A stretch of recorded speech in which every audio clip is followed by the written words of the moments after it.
தெலுங்குல மா இன்டி பங்காரம், அதே தான் தமிழ்லையும் எங்கள் தங்கம் அப்படிங்கிற ஒரு படம் ஒன்று ரிலீஸ் ஆயிருக்கு. உங்களுக்கு தெரிஞ்சது தான். சமந்தா அவங்க நடிச்சிருக்காங்க. அதை தாண்டி குல்சன் தேவையா அப்புறம் மற்றும் சில கதாபாத்திரங்கள்லாம் நடிச்சிருக்காங்க. இந்த படத்தோட மெயின் லீட் ஆகட்டும், ப்ரொட்டகனிஸ்ட் எல்லாமே சமந்தா தான். செப்பரேட்டாக ஒரு ஹீரோ படம்ன்ற மாதிரில இல்லை ஒரு ஹீரோயின் பேஸ்டு படம். ஓகே, சரி. இந்த படம் வந்து அகைன் ட்ரெய்லரு மற்ற ப்ரோமோ இதெல்லாம் பார்க்குறப்ப கொஞ்சம் ஓகே இன்ட்ரெஸ்டிங்காக தான் இருந்தது. சரி, படம் எப்படி இருக்குன்னு பார்த்தா நான் வந்து தெலுங்குல தான் பார்த்தேன். சரி, ஓகே. தமிழ்லையும் தெலுங்குல ரெண்டுலேயும் நம்ம ஊரில் ஈக்குவலாக ஷோஸ் செப்பரேட் பண்ணி தான் போட்டுட்ருக்காங்க. சரி, தெலுங்குலேயே பார்க்கலான்னு தான் ட்ரை பண்ணேன். சரி, இந்த படத்தோட கதை என்னென்னா, ஒரு பீரியட் ட்ராமா மாதிரி தான் காமிக்கிறாங்க. பெருசாக இந்த டெக்னாலஜி இல்லாமல் ஒரு மாதிரி பீரியட் ட்ராமா. ஒரு ரூரல் பேஸ்டு ஏரியாவில் சமந்தா அவர்கள், அவரோட ஹஸ்பண்டு ஒரு டாக்டராக இருக்கார். அகைன் அவங்க வீட்டிலேருந்து வெளியே வந்து கல்யாணம் பண்ணியிருக்காங்க போல இருக்குது. ரொம்ப நாளுக்கு அப்புறம் அவங்க வீட்டில் ஒரு ஃபங்க்ஷனுக்காக திரும்பவும், அதாவது ஹஸ்பண்டோட வீட்டில் ஃபங்க்ஷனுக்காக அந்த ஊருக்கு போகிறாங்க. அந்த இடத்துல போயிட்டு அந்த வீட்டில் இருக்கிற எல்லாருமே ஏற்றுக்கிட்டு ஏற்றுக்காம மாதிரி இருக்காங்க. பட் அகைன் சமந்தா அவர்களையும் வந்து அவங்க எப்படியாவது நம்ம இம்ப்ரெஸ் பண்ணணும், இந்த குடும்பத்தில் நம்ம எப்படியாவது சேர்ந்துக்கணும். ஏன்னா அவங்க வந்து இது பிறந்ததுலேருந்து ஆர்ஃபனேஜாக இருந்து அப்படிலாம் வந்து சரி ஒரு ஃபேமிலி வேணும், அவங்களோட எல்லாத்தையும் சேர்ந்து அவங்களுக்காக எல்லாமே தேடி தேடி பண்ணுறாங்க.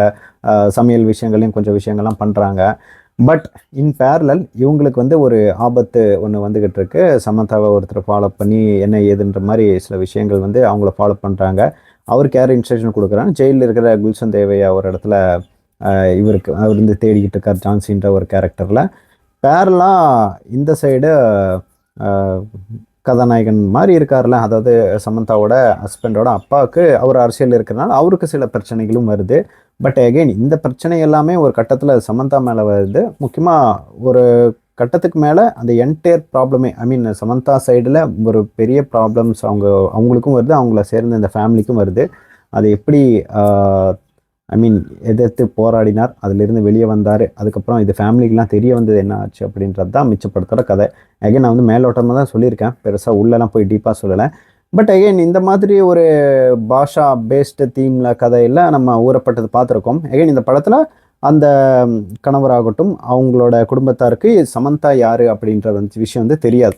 ஆனால் சமந்தாவுக்கு ஒரு பாஸ்ட் இருக்குது, அந்த பாஸ்ட் தான் வந்து அவங்கள வந்து துரத்திட்டு வருது அப்படிங்கிறதெல்லாம் ஃப்ளாஷ்பேக்கில் அங்கே எங்கே சொல்கிறாங்க.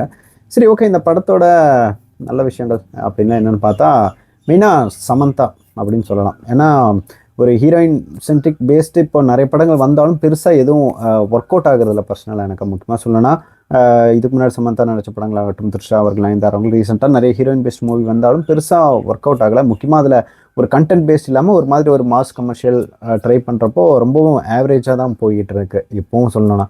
பட் இந்த படத்தில் கொஞ்சம் ரைட்டர்ஸ் பார்த்தீங்கன்னா ராஜன் டிகே உங்களுக்கு தெரியும், அவங்க கொஞ்சம் எல்லாம் வேலைப்பாடு பார்த்துருக்காங்க. அப்புறம் நான் இந்த படத்தை பற்றி பெருசாக டீட்டெயில்ஸ் எதுவும் பார்க்கல. ஜஸ்ட்டு இந்த படம் வரப்போகுதுன்னு ரொம்ப நாளுக்கு முன்னாடி ஓகே இது கொஞ்சம் டிஃப்ரெண்ட்டாக இருக்குது, சேம் டைம் வந்து ட்ரெய்லர் டீசர்லாம் நல்லாவே இருக்குது அப்படின்னு பார்த்துட்டு அப்படி மேலோட்டமாக விட்டுட்டேன். படம் பார்த்துட்டு இருக்கும்போது ஒரு சீன் ஒன்று வருது, அந்த ஃபாலோ பண்ணுறவர் இருக்கார் இல்லையா, குல்சன் தேவையை அனுப்பி ஒருத்தர் வந்து சமந்தா ஒரு சீனில் ஃபாலோ பண்ணுவார். அந்த சீனில் ஒரு பிஜிஎம் ஒன்று வந்தது. அந்த பிஜிஎம் வந்ததுக்கப்புறம் ஓகே என்னடா பிஜிஎம் அவ்வளோ சூப்பராக இருக்குது, செம்மையாக போட்டிருந்தாங்க அந்த சீனில். எனக்கு மியூசிக் டைரக்டர் யாருன்னு தெரில, நான் ஸ்க்ரீனில் அந்த தெலுங்கில் போட்டால் தான் பார்க்க முடியல. அதுக்கப்புறம் தான் அப்போ தான் வந்து விக்கிபீடியாவில் போய் பார்த்தேன் இந்த படத்துக்கு மியூசிக் டைரக்டர் சந்தோஷ் நாராயணன். அதுக்கப்புறம் அதில் மேலே கொஞ்சம் கான்சன்ட்ரேட் போச்சு. அங்கங்கே சண்டை காட்சிகளில் வரக்கூடிய பிஜிஎம் ஆகட்டும், நிறைய மாஸ் எலிவேஷன் காட்சிகளில் பிஜிஎம் ரொம்பவே நல்லா போட்டிருந்தாங்க. சாங் 1-2 இருந்தது, பட் எதுவுமே பெருசாக எனக்கு ஒர்க் அவுட் ஆகலை சாங் எதுவுமே. சினிமாட்டோகிராஃபியும் ரொம்ப அந்த காலத்தில் காமிக்கிறாங்கிற பேரில் இந்த மஞ்சள் பூசின மாதிரி ஒரு விஷுவலில் காமிப்பாங்களா, அந்த மாதிரி காமிக்க ட்ரை பண்ணியிருக்காங்க. கொஞ்சம் பீரியடாக இருக்கணும் காமிக்கிறதுக்காக. அதனாலேயே வந்து டெக்னாலஜி விஷயங்களும் நிறைய வந்து அவாய்ட் பண்ணியிருக்காங்க, அந்த ஒரு விஷயங்களே இருக்குது. பட் அகைன் ஆல்ரெடி சொன்ன மாதிரி சமந்தா சண்டை காட்சிகளை ரொம்ப பண்ணியிருந்தாங்க. இந்த படத்தில் எனக்கு வந்து ஒரு சமந்தா தான் எல்லா சண்டை காட்சிகளையும் வராங்க, எல்லாமே நல்லா இருந்தது. ஜஸ்ட் லைக் தட் சும்மா இந்த கை ஓங்கி அது மாதிரிலாம் இல்லாமல் எல்லா சீன்லேயும் ஒரு சாரீ கட்டிட்டு சண்டை போகிற மாதிரி தான் இருந்தது. பட் எல்லா சண்டையும் நடந்தது. ஒரு பஸ்ஸுக்குள்ளே வர ஒரு சண்டை காட்சியாகட்டும், அப்புறம் கிளைமேக்ஸில் ஒரு வீட்டுக்குள்ளே நிறைய பெரிய ஒரு லென்த்தியாக ஒரு சண்டை காட்சி இருக்கும். இன்க்ளூடிங் கன்னு ஹேண்டில் பண்ணுறதுலேருந்து எல்லாமே ரொம்ப மெனக்கெட்டு பண்ணதாக தோணுச்சு. முக்கியமாக இந்த படத்தோட ஸ்டண்ட் டைரக்டருக்கு மேபி ஒரு ரெக்கக்னேஷன் கிடைக்கும்னு நம்ம நம்பலாம். ஏன்னா அந்தளவுக்கு ரொம்பவே நல்லா இருந்தது ஸ்டண்ட்டு. படத்தில் அங்கங்கே வழக்கம் போல் இந்த தெலுங்கு மசாலா படத்துக்கே உரித்தான இந்த ஃபேமிலி சென்டிமெண்ட் காட்சிகளை ஊறப்பட்டதெல்லாம் குழப்பி வச்சுருக்காங்க. அது பெருசாக எனக்கு எதுவும் ஒர்க் அவுட் ஆன மாதிரி தெரியல. பட் அகைன் இந்த ஆக்ஷன் சீன்ஸ் ஆகலாம் ஒரு கட்டர். மற்றபடி இது ரொம்ப ஒரு கமர்ஷியலான ஒரு பிளாட்டு தான். ஒரு நல்ல ஊரை போட்டு ஆல்ரெடி நிறைய பேர் பண்ண ஒரு கதை தான். இதில் வந்து ஒரு காமெடி ட்ராக் ஒன்று போகும். வந்து சமந்தா அவர்கள் அந்த வீட்டில் போகிறாங்களே, எங்களுக்கு பெருசாக சமைக்க தெரியாது, இவங்க ஃப்ரெண்டை கூப்பிட்டு அவங்க சமைச்சு கொடுக்க சொல்லி சில விஷயங்கள்லாம் பண்ணுவாங்க. அது ஓரளவுக்கு ரசிக்கும்படி அந்த காமெடிலாம் ஒர்க் அவுட் ஆச்சு. அப்பார்ட் ஃப்ரம் தட் ஆக்ஷன் இந்த மாதிரி சில அங்கங்கே காமெடி காட்சிகள், அப்புறம் ஓரளவுக்கு எங்கேயுமே பெருசாக என்னடா அதுன்ற மாதிரில இத்தனைக்கும் ரொம்ப ப்ரெடிக்டபிளான பிளாட்டாக தான் இருந்தது. எப்படி போகுதுன்னு தெரிஞ்சதுனால டிசப்பாயிண்ட் ஆகிறதுக்கு எவ்வளோ கம்மியான சான்ஸ் இருக்கோ அதே மாதிரி ரொம்ப இன்ட்ரெஸ்டிங்காக போகிறதுக்கான சான்ஸும் கம்மியாக இருந்தது. செகண்ட் ஹாஃப்லேயும் அதே மாதிரி தான் ஒரு கொஞ்சம் நேரம்லாம் ரொம்ப இதாக போச்சு. இதில் இன்னும் முக்கியமாக சொல்லணும்னா, சரி இதுதான் பாசிட்டிவ்ஸ் இந்த படத்தில் சொல்ல போனால், பிளாஸ்ட்னு இப்போ ஒரு படம் வந்ததில்ல, அதில் எவ்வளோ நம்ம கதாநாயகிகள் எப்படி அழகாக சண்டை போட்டாங்களோ ரொம்ப சூப்பராக அந்த படத்தில் ஸ்டண்ட் நல்லா இருந்தது. அதே மாதிரி இந்த படத்துலையும் ஸ்டண்ட் நல்லா இருந்தது. பட் அந்த படத்தில் ஒரு மாதிரி 10 நிமிஷத்துக்கு ஒரு டைம்லாம் வராது, கொஞ்சம் போனால் ஒரு 3-4 சண்டை காட்சிகள் தான் இருக்குது. அண்ட் அகெயின் இந்த படம் அப்படியே பார்க்குறப்போ என்னடா இது ஏதோ ஒரு கைண்ட் ஆஃப் வீரம் படத்தையே ஃபீமேல் வெர்ஷனாக எடுத்த மாதிரி தான் ஃபீல் ஆச்சு. ஆல்மோஸ்ட் அப்படியே இந்த வீரம் படத்தை ஒரு ஃபீமேல் சென்ட்ரிக் மூவியாக பார்த்தா, ஒரு சமந்தா வந்து அஜித் கேரக்டரில் நடித்தா எப்படி இருக்கும் அந்த மாதிரி தான் ஆல்மோஸ்ட் ஃபீல் ஆச்சு. மேபி நிறைய பேருக்கு படம் பார்க்குறப்போ ஃபீல் ஆகிருக்கும். அதே மாதிரி வீரமாகட்டும், மாதவன், இந்த மாதிரி படங்கள் கொஞ்சம் எனக்கு ஞாபகப்படுத்துச்சு. அப்புறம் இந்த படத்தில் வில்லன் கதாபாத்திரன் வந்து ரொம்ப கொஞ்சம் வீக்கான மாதிரி தெரிஞ்சது. வராரு, பெருசாக அவர் எதுவும் பண்ணுற மாதிரி ஒன்றும் தெரியல. வழக்கம் போல் அவருக்கு ஆளுங்களை அனுப்புறது, சண்டை போடுறது, இந்த மாதிரி விஷயங்களாக தான் இருந்தது. அவர் ஜெயிலில் இருக்கார், ஜெயிலில் ஒரு இருக்காருன்ற இருக்குது. இத்தனைக்கு பெரிய ஒரு குற்றவாளி, நக்சல்ஸ் மாதிரி ஒரு குற்றவாளியாக இருக்கார்.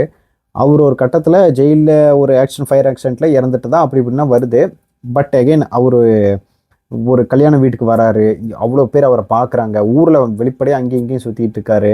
பட் அகைன் யாருக்குமே அடையாளம் தெரியாமல் இருக்குது, போலீஸில் யாரும் சொல்லாமல் இருக்காங்க. கேட்டால் அகைன் இது பீரியட் ட்ராமான்றதுனால யாருக்கும் அந்த ஃபோட்டோ, வீடியோ, சிசிடிவி கேமரா இந்த மாதிரி விஷயங்கள்லாம் வந்து அதில் காம்ப்ரமைஸ் பண்ணிட்டாங்க. அது ரொம்ப நல்லா இருந்துச்சு. இத்தனைக்கும் அந்த ஒரு சீனே ரொம்ப லென்த்தியாக இருந்துச்சு. வீட்டுக்கு வராரு, கல்யாணத்தில் அந்த ஃபங்க்ஷனில் போகிறாரு, சாப்பிட்றாரு, ஏதோ பண்ண போகிறான்னு பார்த்தா கடைசி வரைக்கும் அவர் ஏதோ பில்டப் பண்ணுற மாதிரி ஏதோ பண்ணுறாரு, சிரிக்கிறார், பேசுகிறாரு, தவிர ஒரு அந்த வில்லனுக்கு உண்டான ஒரு சீரியஸ்னஸ் நிறைய இடத்துல இல்லாமல் போச்சு. பட் அகைன் அப்படி தான் இந்த படத்தை பற்றி கூறப்பட்ட கம்ப்ளைண்ட்ஸுன்னு சொல்லலாம். பட் அகைன் அப்பார்ட் ஃப்ரம் திட் நிறைய பேர் என்ஜாய் பண்ணி பார்த்த படம். அன்டில் கிளைமேக்ஸ் வரைக்கும் எல்லாருமே ஒரு நார்மல் ஒரு கமர்ஷியல் படம், ஒரு ஃபேமிலியை உட்காந்து பார்த்து டீசெண்டாக என்ஜாய் பண்ணிட்டு வர அளவுக்கு தான் இந்த படம் இருந்தது. முக்கியமாக சமந்தாவோட performance comparing other female centric movies ரீசெண்டாக வந்து நிறைய படங்களை தாண்டி எனக்கு இது ஓரளவு கமர்ஷியல் படம்ன்ற ஆங்கிளில் பார்த்து ஓரளவுக்கு டீசெண்டாக பார்த்துட்டு வந்த மாதிரி தான் இருந்துச்சு. ஆஹா ஓஹோன்னு இல்லை, டீசெண்டாக பார்க்கலாம், தியேட்டரில் போய் பார்க்குறதுனால பார்க்கலாம். தமிழ்லையும் ரிலீஸ் ஆயிருக்கு, தமிழ்லையும் சமந்தா தான் டப்பிங் பண்ணியிருக்காங்க. அதனால் பெருசாக உங்களுக்கு கம்ப்ளைண்ட்ஸ் மாதிரிலாம் தெரியாது, என்னடா வாய்ஸ் அப்படி இப்படி இருக்குன்னு அந்த மாதிரி பிரச்சனைகள் எதுவும் இல்லை. மற்றபடி ஒரு ஓகே இஸ் டீசெண்டான வாட்ச் அப்படின்னு சொல்லுவேன். வேறு அவ்வளோதான். இன்கேஸ் இந்த படம் ஆல்ரெடி நீங்கள் பார்த்துட்டு உங்களுக்கு ஒர்க் அவுட் ஆச்சா இல்லைன்றதையும் சொல்லுங்கள்.